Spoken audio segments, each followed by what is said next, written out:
Saudaraku, sahabat semua, ya sahabat Des Rizal, pengobatan spiritual atau pengobatan alternatif surah Fatihah, ya dimanapun berada. Assalamualaikum warahmatullahi wabarakatuh. Alhamdulillah, ya mudah-mudahan semua saudaraku, sahabatku berada dalam keadaan sehat walafiat dan selalu dalam lindungi Allah Subhanahu Wa Taala. Ya baiklah, biasanya kita membahas dengan pesugihan, belum lagi ya, pesugihan belum.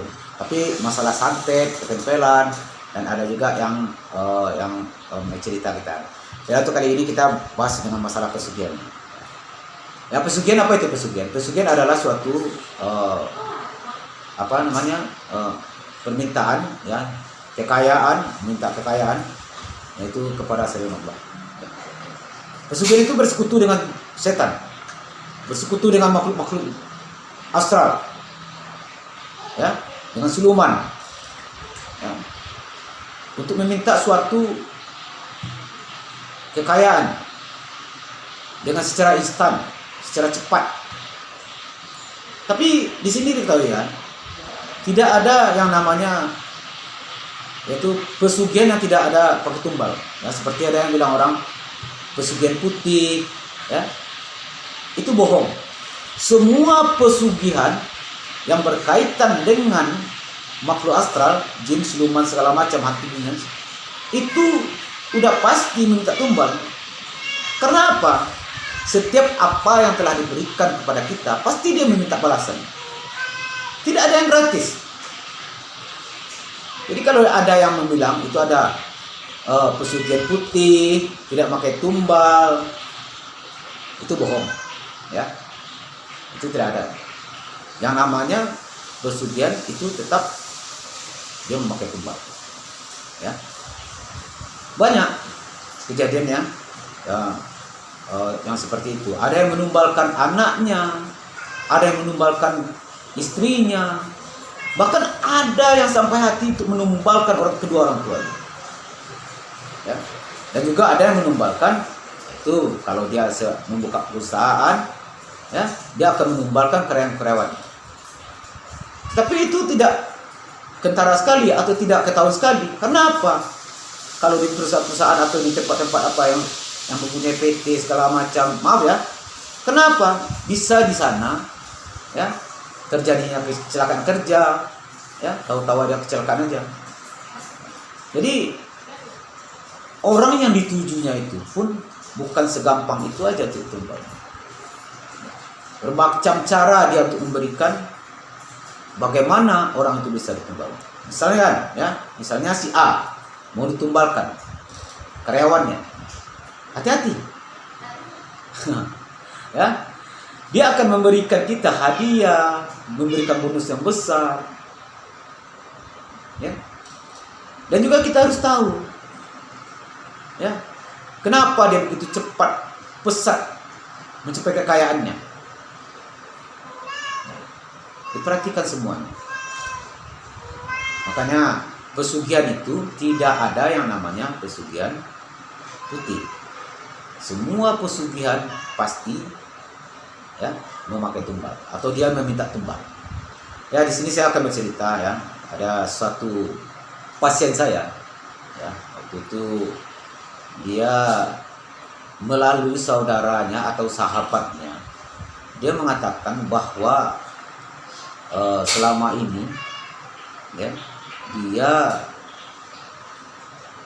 begitu di rumahnya itu tidak nyaman, ya, istrinya sakit, ya, dia pun tak betah di rumah, dan dia, ya, katanya begitu. Jadi akhirnya kita disuruhnya untuk mendatangi rumahnya untuk melihat ada apa, ya, di atas rumahnya. Ya, tapi kebetulan waktu itu kita pergi bersama, ada juga dari tim kita yang Indigo juga ikut untuk pergi melihat keadaan rumahnya, ada apa di sana. Ya, sampainya di sana, ya, seperti yang saya lihat, memang auranya sudah tidak enak, sudah berlainan, ya. Sampai di sana kita panggil, dia diam aja di dalam rumah. Makanya kita tunggu lagi orang yang bawa kita tadi atau kawan dia tadi yang membawa kita. Akhirnya dia masuk. Ya, dia bilang itu bapak itu dari luar orang. Barulah dia bukakan ini. Sampai di dalam rumah, ya kita tengok semuanya, gitu, di kamar, di dapur, di ruang tamu. Auranya begitu panas, tidak bagus. Setelah itu saya tanya apa aja keluhan yang dia rasakan selama ini. Dia menceritakan bahwa ya selama tinggal di rumah ini katanya, udah 2 orang anaknya meninggal. Sebelumnya rumahnya itu di sebelah itu, di sebelahnya rumah lagi. Jadi rumah ini rumah yang baru. Di rumah yang lama 2 orang juga anak telah meninggal. Karena dia tidak nyaman di rumah itu, makanya dibikinnya rumah lagi sebelah lagi. Dan itu pun 2 orang anaknya lagi meninggal dunia juga. Makanya dia mendatangkan atau mencari apa solusinya. Ini menurut pengakuan dia, ya, sudah 12 dukun, ya, yang dicarinya untuk membantu dia atau menolong dia untuk mengusir atau untuk mengobati rumahnya. Tapi kata dia sendiri, pengakuan dia sendiri, ke-12 dukun tadi angkat tangan, menyerah, aku tidak sanggup, cari aja yang lain. Makanya saya yang ke-13. Ya alhamdulillah sampai di sana saya lakukan meditasi. Ya, saya situ berzikir, sholat saya 2 rakaat, saya ta'lil, berzikir sana. Di dalam keadaan berzikir tadi, ya lagi sholat sampai berzikir, ya kan saya bilang tadi ada tim kita yang indigo merasakan bahwa ada aura yang datang ke tempat dia, duduk di dekat dia, dan dia menceritakan bahwa orang yang si bapak tadi yang punya rumah tadi yang mau diobat tadi, dia mempunyai suatu keris, ya. Maka yang datang tadi atau makhluk yang datang tadi mengatakan bahwa dia itu rumahnya di dalam keris tadi. Tetapi selama dia yang memegang, dia tidak pernah memberikan sajen. Tidak pernah. Kenapa? Karena dia tidak mengetahui. Dia tidak tahu apa itu. Dari mana dia dapat? Ya, itu tadi. Dia dapat dari dukun yang dimintanya untuk melancarkan proyek-proyeknya, pekerjaan-pekerjaannya. Dia minta kepada dukun itu. Maka dikasih oleh dukun itu keris. Tetapi dia tidak bertanya untuk apa. Apakah ini bagus? Apakah ini tidak bagus? Dia tidak tanya. Tetapi dia menerima aja barangnya. Padahal di dalam keris tadi, ya, telah ditunggu oleh jin yang selalu meminta tumbal.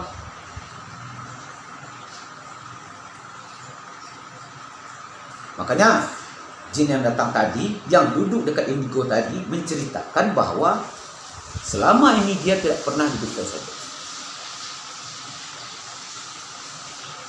Nah, setelah itu saya tanya sama dia, Pak, Bapak ada pegang keris? Pertama dia mengaku tidak. Bapak jangan bohong. Bapak jangan bohong. Bapak ada mempunyai keris. Ya, tapi udah hilang. Ya berarti Bapak dulu pernah memegang keris kan? Iya, tapi udah hilang. Tapi saya, kalau pendapat saya, penglihatan saya, barang itu masih ada. Bapak simpan. Ya.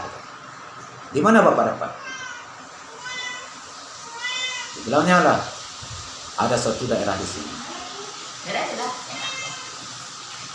Akhirnya saya bilang bahwa semua itu berasal dari Kristus Bapak kita.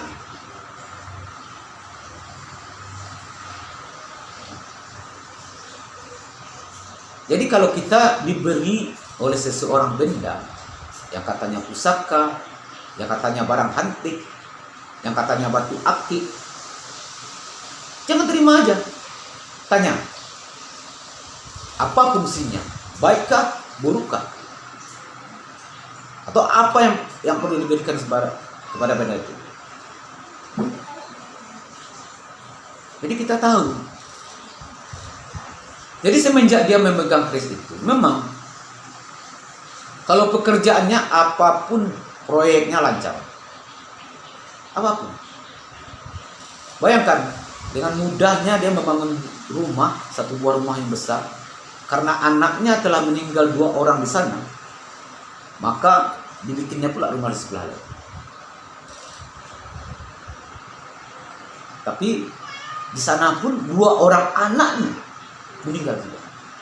Dia punya anak 5 orang. 4 udah meninggal, tinggal 1 orang lagi perempuan. Dan itu sekarang itu saat itu lagi sakit juga. Istrinya juga udah mulai kesakitan. Kurus.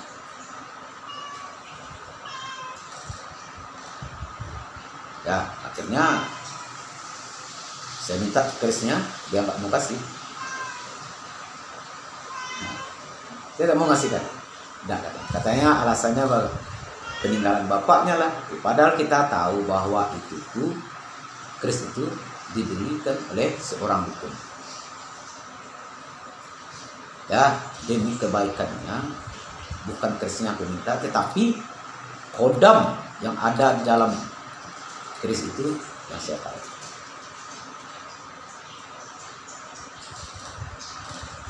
Alhamdulillah, semenjak itu sampai sekarang anaknya sehat, istrinya sehat, dan tidak ada lagi korban sana. Dia pun ya pekerjaannya tetap lancar seperti biasa. Ya kalau masalah apa sekarang sering dia komunikasi juga. Ya, mungkin sekarang ini masalah pandemi juga bisa menurunkan ekonomi, bukan ekonomi kita aja, tapi negara, dunia pun mengalami hal seperti ini. Itu baru satu. Bahkan ada yang mau ditumbalkan, yang datang pada saya, yang mau ditumbalkan untuk pesugihan. Ya. Udah calon.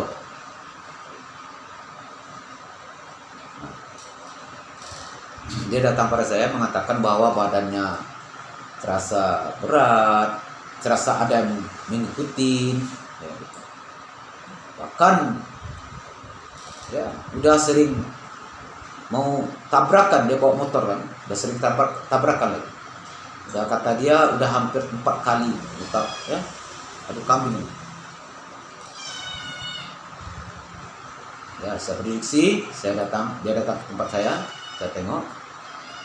Ya, rupanya dia itu boleh dikatakan calon tumbal. Dari siapa? Ya, dari orang yang dia sayang, dekati. Bukan dia itu suaminya, tidak. Ya, tetapi ada orang kawan dia atau sahabat dia yang di Jawa sana, ya, kenalannya udah lama, tapi dia di Jawa itu yang laki-laki ini udah kaya, udah punya rumah, punya ini segala macam. Kasih perempuan tadi itu dekat sama dia, apapun dimintanya dikasih, apapun, motor, duit, dikasih. Tapi ingat, itu adalah calon untuk menjadi tumbal. Akhirnya dia minta tolong bagaimana memutuskan ya agar dia jangan menjadi tumbal. Ya kita laksanakan, kita bantu. Alhamdulillah. Semua pun berjalan dengan lancar. Alhamdulillah sampai sekarang dia masih sehat walafiat. Jadi ini diceritakan. Jadi yang dia rasakan badannya itu terasa berat, serasa-rasa ada yang mengikuti, diikuti, ada yang mengikuti dia. Kadang-kadang motor yang dia bawa itu terasa berat, malah stangnya itu, ya, kemudinya itu susah untuk dibelokkan. Padahal di depan tuh udah ada nampak lawan katanya, tapi susah untuk dibelokkan. Bayangkan. Jadi jangan sekali-sekali ya, jangan. Kalau kita udah mendekati pesugihan itu berarti kita udah mendekati dengan kesyirikan, ya. Dosa yang paling besar, ya. Menyekutukan Allah, meminta kepada selain Allah, jauhi itu, ya. Biarlah kita hidup sederhana apa adanya, tetapi itu rezeki dari Allah. Kita tidak meminta kepada selain Allah, tidak bersekutu dengan iblis. Hati-hati, ya. Ya, mudah-mudahan untuk kali ini semua yang saya sampaikan bisa dimaklumi dan bisa hendaknya kita menjauhi apa itu namanya pesugihan. Insyaallah kita terhindar dari itu semua, ya. Mudah-mudahan kita mengharapkan rezeki dari Allah. Mohonlah kepada Allah, mintalah kepada Allah. Hanya Allah zat yang paling kaya. Ya, untuk kali ini saya cukupkan sampai sini aja. Assalamualaikum warahmatullahi wabarakatuh.